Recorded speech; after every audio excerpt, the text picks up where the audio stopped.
کہ نہ سیالکوٹ، نہ لاہور، نہ ملتان، کہیں بھی ہم اپنے پیسنجرز کو، یعنی پیسنجرز کی مراد پھیرے باز کو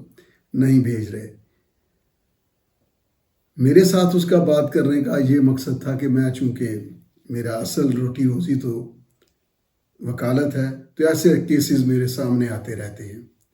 بدعنوانی یوں تو ہمارے ملک میں آبادکاری سے، مہاجرین کی آبادکاری سے شروع ہوئی، ایسا نہیں کہ پہلے نہیں تھی، لیکن اس نے پھر 400 پورا راج کیا، ہر محکمہ انسپائر ہوا۔ اب محکموں کو مانیٹر کرنے کے لیے جو محکمے بنائے گئے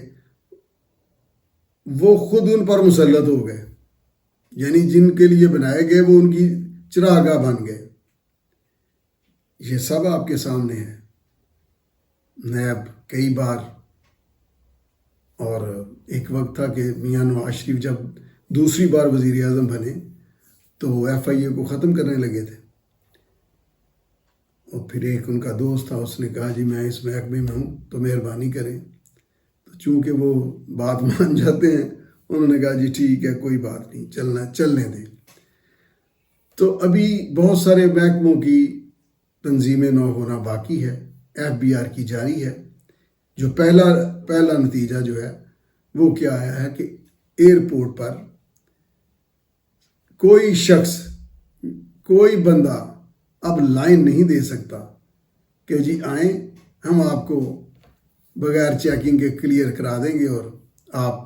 سمگلنگ کریں۔ اب آتے ہیں کہ وہ جو لوگ جن کی میں نے بات کی کہ تمہارے 2 دانت میں نے شامل کر لیے تھے، ظاہر ہے جن ایجنٹس کا، جن پھیرے بازوں کا، جن کرپٹ اہلکاروں کو ادھر ادھر کیا گیا ہے، وہ پھر باتیں بناتے ہیں، اور ان کے جو آگے سپوکس پرسن ہیں، جو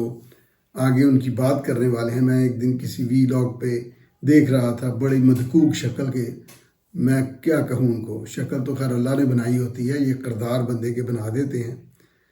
تو کچھ پتہ نہیں انہیں کہ کسٹم کیا ہے، کیا ہو رہا ہے، کیا نہیں ہے، تو بس لگے ہوئے ہیں کردار کشی کرنے کے لیے۔ ایسے لوگوں کو جو فیک نیوز بناتے ہیں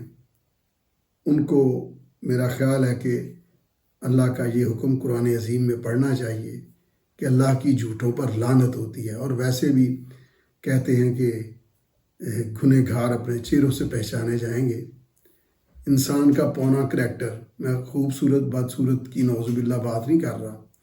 کریکٹر کی ایک اپنی روشنی ہوتی ہے، کریکٹر کی چہرے پہ اپنی ایک پہچان ہوتی ہے۔